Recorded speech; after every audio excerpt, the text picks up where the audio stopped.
여러분 사랑의 원자탄 손양원 목사님을 아실 것입니다. 올해로 손양원 목사님께서 순교하신 지 70주년이 되는 해입니다. 손양원 목사님의 사랑의 흔적이 가득한 곳이 바로 여수 애양원입니다. 이 여수 애양원은 과거에 한센인들, 즉 문둥병을 앓는 사람들을 치료하고 돌보던 곳이었습니다. 그런데 이 애양원에 있는 교회에서 지난 10월 25일 특별한 예배가 열렸습니다. 그것은 안경선 목사님의 선교사 파송 예배가 열린 것입니다. 안경선 목사님이 누구신지 여러분 아시는 분도 있겠습니다만, 안경선 목사님은 손양원 목사님의 두 아들, 동인, 동신 두 아들을 죽인 공상당원이죠. 안재선 씨의 친아들입니다. 손양원 목사님께서 사랑의 원자탄이라고 불리십니다만 그렇게 된 이유가 있습니다. 자신의 두 아들을 죽인 이 공상당원인 안재선 씨를 그 죄를 용서하고 나중에 양자로 삼았습니다. 근데 이 안경선 목사님은 고등학교 3학년 때까지 자신의 아버지가 그 안재선 씨라는 것을 몰랐습니다. 그리고 세상을 떠나신 직후에 그 사실을 알게 된 것입니다. 근데 그 아버지 안재선 씨가 죽기 직전에 그 아들에게 목회자가 되라는 유언을 남겼고, 나중에 그 유언대로 그 아들인 안경선 목사님은 목사님이 된 것입니다. 그리고 지난 2010년 처음으로 애양원에 가게 되었고, 2016년도에는 손양원 목사님의 복원된 생가의 초대 관장을 역임했었습니다. 근데 그 뒤에 이 안경선 목사님은 그 할아버지, 이제 손양원 목사님의 사역을 기억하면서 아프리카 부룬디에 1년에 2차례씩 그 부룬디 한센인들을 위한 선교 여행을 늘 다녀왔었습니다. 그래서 그 안경선 목사님은 나도 나름대로 할아버지처럼 한센인 선교를 하는구나 하고 만족하고 살았다 그럽니다. 근데 어느 날 예수님께서 목사님에게 말을 걸어오신 것이죠. 손목사가 부르는 찬송가를 너도 똑같이 부르고, 손목사가 읽었던 성경을 같이 읽고 있는데 너의 삶이 손목사와 같으냐? 라고 물으신 것입니다. 그 물음에 이 안경선 목사님은 아프리카 부룬디에 선교사로 가서 평생 한센인들을 돌보겠다는 결심을 하게 됩니다. 그리고 지난 25일 선교사 파송 예배를 드리게 된 것입니다. 그렇습니다. 사랑은 사랑의 열매를 맺습니다. 예수님께서 이 땅에서 십자가의 사랑을 베푸셨을 때 그 이후에 수많은 사랑의 열매를 맺으셨듯이 말입니다. 오늘 우리도 사랑의 씨앗을 뿌리면 우리 주님께서 은혜 가운데 우리의 삶 속에서 놀라운 사랑의 열매를 맺게 하실 것입니다. 사랑하는 여러분, 그러므로 오늘 우리 모두 다 사랑의 씨앗을 뿌리는 은혜와 또 그리고 삶의 역사에 있기를 예수님으로 간절히 축복합니다. 캐나다 토론토에 있는 유명한 피플스 처치라는 교회가 있습니다. 이 교회를 크게 성장시키신 분이 오스왈드 J. 스미스 목사님이신데요, 이 교회의 특징이 뭐냐면 선교사를 많이 파송한다는 것입니다. 근데 이분이 선교사를 파송하시는 데는 하나님이 쓰시는 사람이라 해서 몇 가지, 8가지의 조건을 가지고 있고, 그것을 통해서 선교사로 파송될 분을 선별한다 그랬습니다. 첫 번째는 이것입니다. 목적이 하나만 있어야 하는 사람입니다. 오직 한 가지를, 오직 선교 한 가지만을 생각해야 된다는 것이죠. 두 번째는 목적을 위해 모든 장애물을 극복할 수 있는 사람이어야 되고, 세 번째는 온전히 하나님께 맡기는 사람이어야 되고, 네 번째는 기도의 승리에 대한 체험이 있어야 되고, 다섯 번째는 하나님의 말씀을 부지런히 공부하는 사람이어야 되는 것이고, 여섯 번째는 메시지가 있는 사람이어야 되고, 일곱 번째는 믿음의 결정적 결과를 체험한 사람이어야 되고, 마지막으로 성령의 기름 부음을 받은 사람을 선교사로 선별해서 파송한다고 합니다. 오늘 본문은 하나님께서 모세라는 사람을 저 이스라엘을 애굽에서 해방시키는 하나님의 일꾼으로 부르시는 첫 장면입니다. 모세는 원래 열정이 가득한 사람이었습니다. 그것은 그가 자신의 동족인 히브리 백성을 위해서 애굽의 병사를 죽인 것을 보면 그런 열정이 있는 정도가 아니라 과도한 사람이었다는 것이죠. 더욱이 애굽의 왕자로서 자란 모세는 그 백성들을 구원하고 도와줄 사람은 자신밖에 없을 것이라고 생각했을 것입니다. 하지만 결국 그는 아무것도 하지 못했습니다.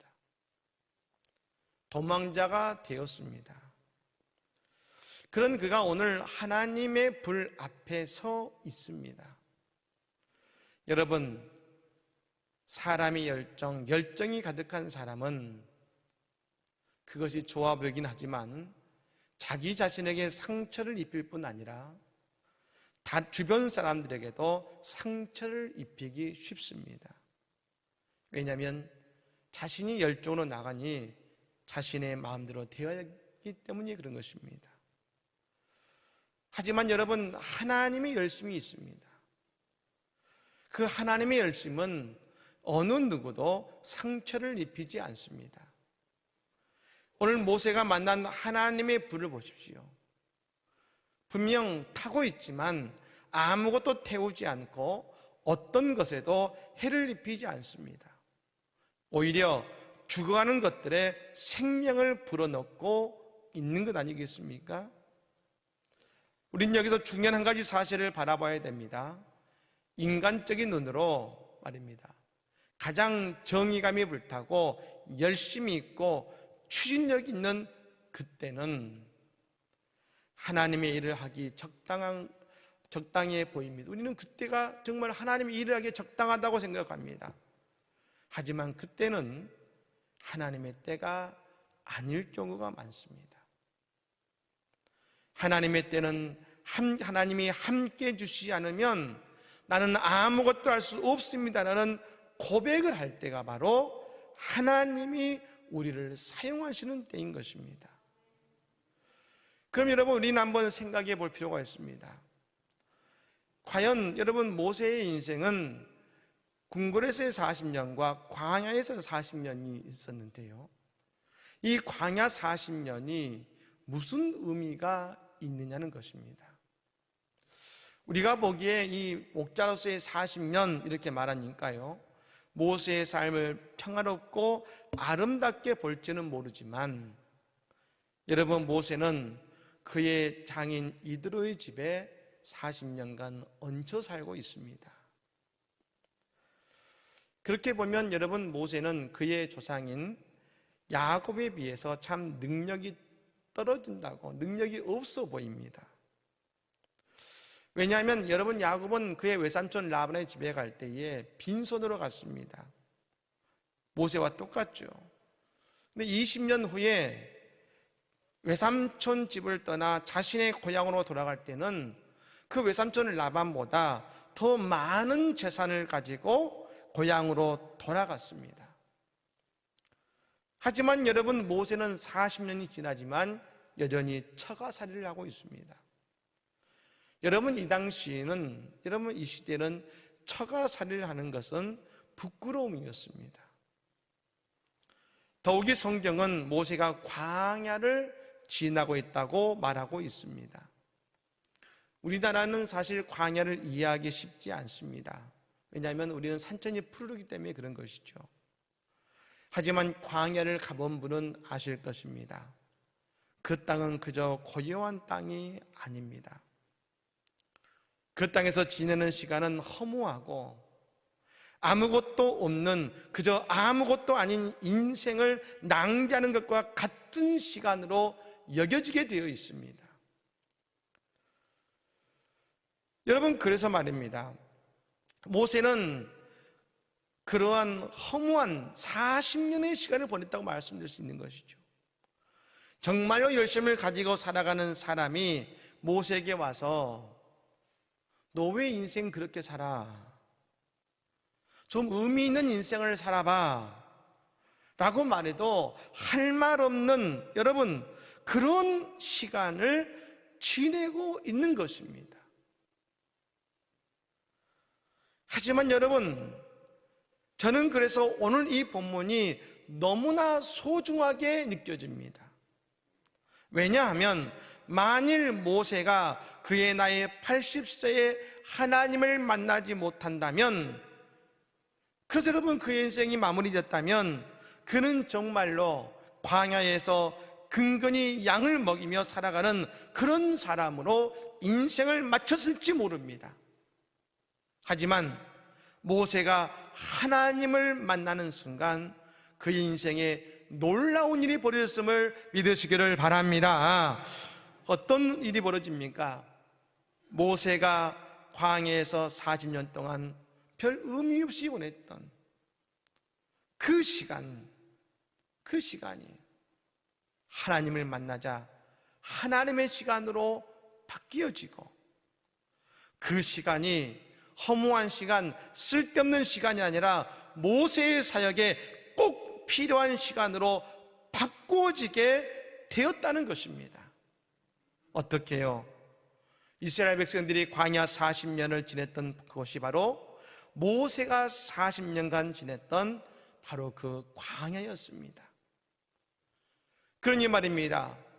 그 200만이 넘는 사람들 가운데 광야의 길을 아는 사람은 오직 한 사람, 모세뿐이었습니다. 그럼 여러분, 모세가 그들을 인도하는 것이 당연한 것 아니겠습니까? 그런데 여러분, 이 모든 것이 그냥 되어지는 것이 아닙니다. 모세가 하나님을 만났기 때문에 여러분, 이 일이 가능했던 것을 믿으시기를 바랍니다. 그래서 이런 말씀을 드리고 싶습니다. 지금 코로나 바이러스로 우리는 어쩌면 이 1년이 잃어버린 1년 같고, 도대체 무엇을 했는지, 그냥 마스크 쓰고 집에만 있는 것 같은 시간일지 모릅니다. 하지만 우리가 이때에 모세와 같이 하나님을 만나고 하나님께서 나의 이름을 부르시는 그 시간을 우리가 만나게 된다면, 우리의 이 1년의 시간, 아니 이 코로나 바이러스를 통해 힘들고 암흑 것 같은 시간을 보내는 이 시간이 말입니다, 우리의 인생에서 하나님의 영광을 드러내는 은혜의 시간으로, 축복의 시간으로 바꾸어지게 될 줄로 믿습니다. 오늘 모세가 하나님을 만났습니다. 그것은 호렙산을 지나는 가운데 불타는 떨기나무에 임재하시는 하나님이셨습니다. 근데 여러분, 그런 생각을 해보게 됩니다. 왜 하나님은 그 광야에서 하필 떨기나무에 임하신 것일까? 떨기나무의 다른 이름은 이렇게 부릅니다. 가시떨기나무. 즉, 그 나무는 큰 가시가 수없이 달려있는 그런 나무입니다. 그 나무에 하나님의 불이 임한 것입니다. 여러분, 가시나무는 열매를 맺는 나무가 아닙니다. 사람도 동물도 가까이 다가가는 나무가 아닙니다. 그런데 여러분, 그 가시떨기 나무에 하나님은 임재하셨습니다. 우리가 생각할 때에 하나님이 임재하시는 곳이면 좀 거룩하고 무언가 생산적이고 무언가 의미 있는 곳에 임하실 것이라고 생각합니다. 하지만 하나님은 모세를 만나기 위해 임재하신 자리가 바로 가시떨기 나무였습니다. 사람도 피해 다니고 동물도 피해 다니는 그런 나무인 것이죠. 저는 이것을 생각하면서 참 소망과 감사의 고백이 오늘 본문을 통해 나왔습니다. 하나님이 지금 이 땅에 오실 때 누구에게 임재하실까?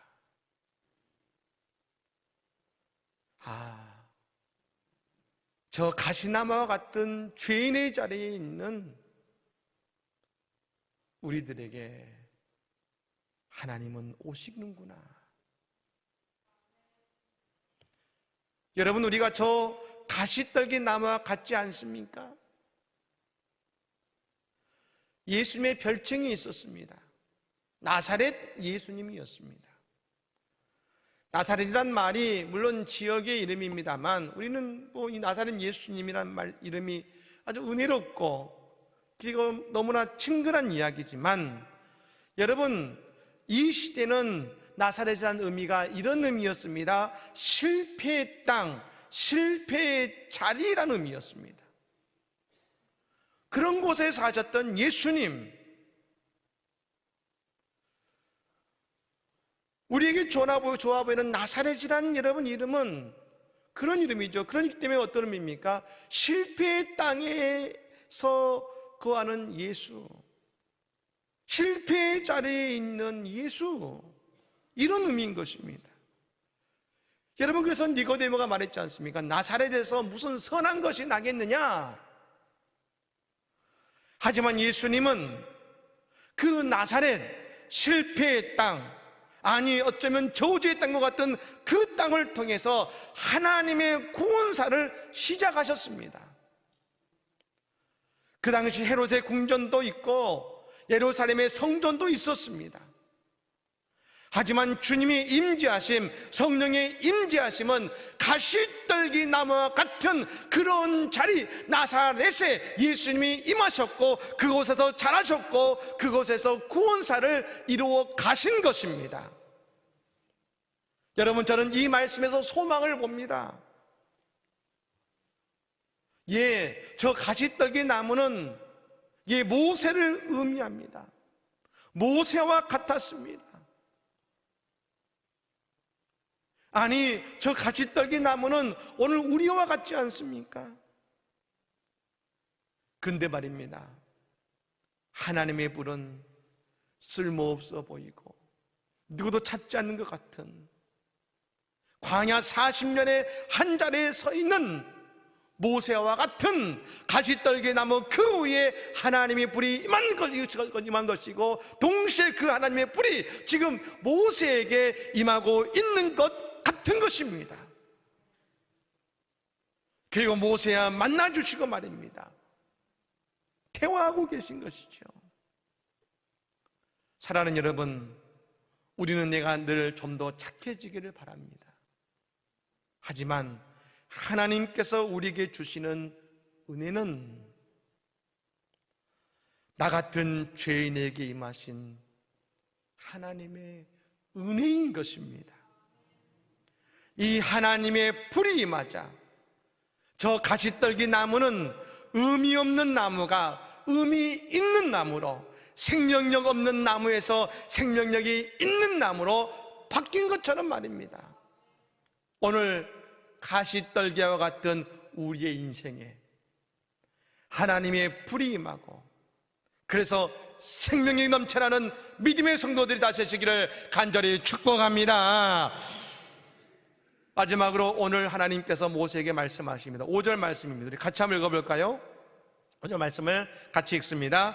하나님이 이르시되 이리로 가까이 오지 말라. 내가 선 곳은 거룩한 땅이니 내 발에서 신을 벗으라. 아멘.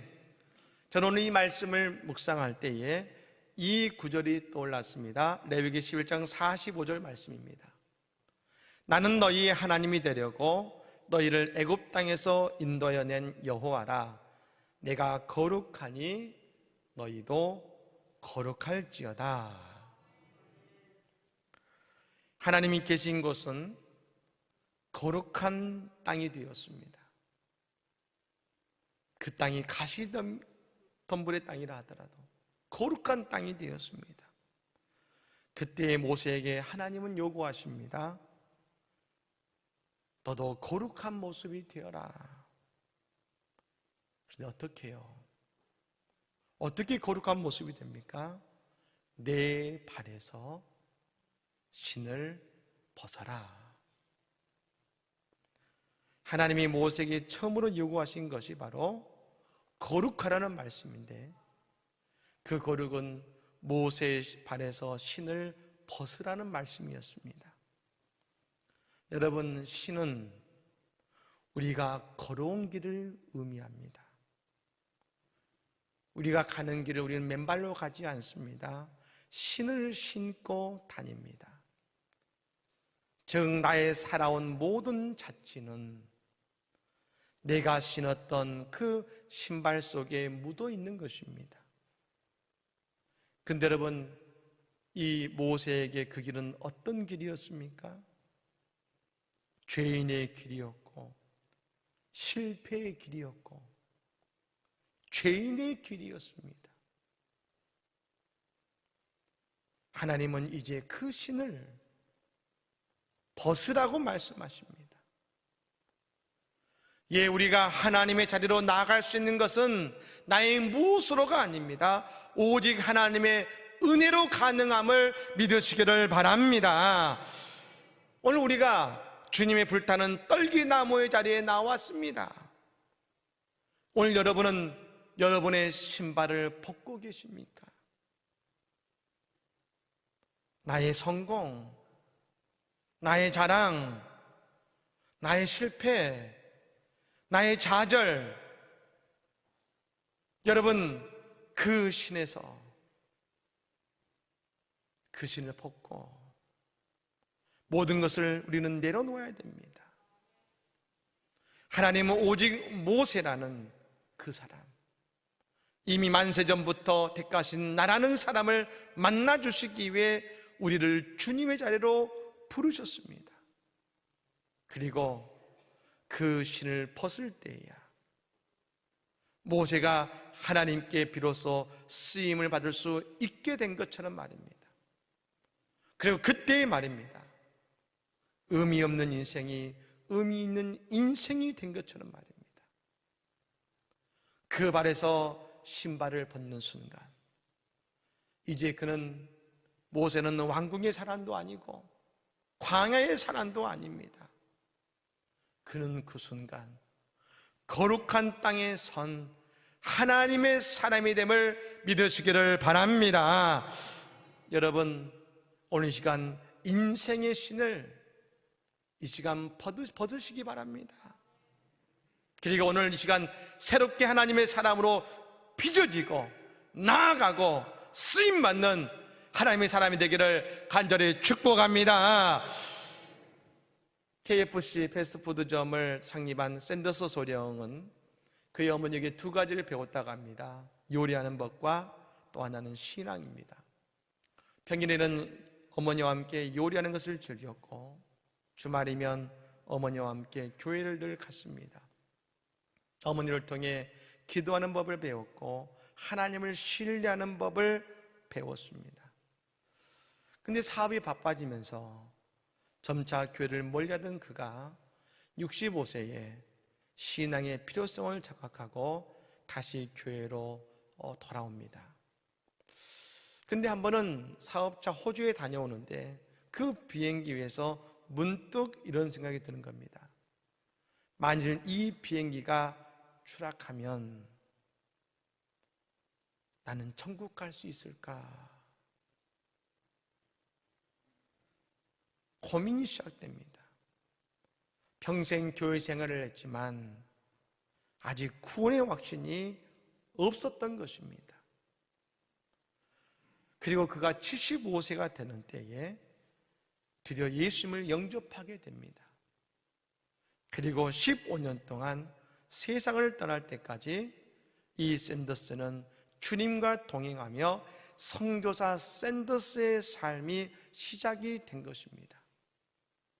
그리고 90세에 세상을 떠날 때에 그는 일반 장례식장이 아니라 신학교 강당에서 마지막 그 장례식을 치를 정도로 하나님의 일에 최선을 다하는 믿음의 사람이 된 것입니다. 그가 임종 직전에 기자가 찾아와서 그에게 물었다고 합니다. 90평생 당신의 인생의 정점의 자리는 언제였습니까? 언제가 당신의 정상의 시기였습니까? 그때 이 샌더스는 주저하지 않고 말했다고 합니다.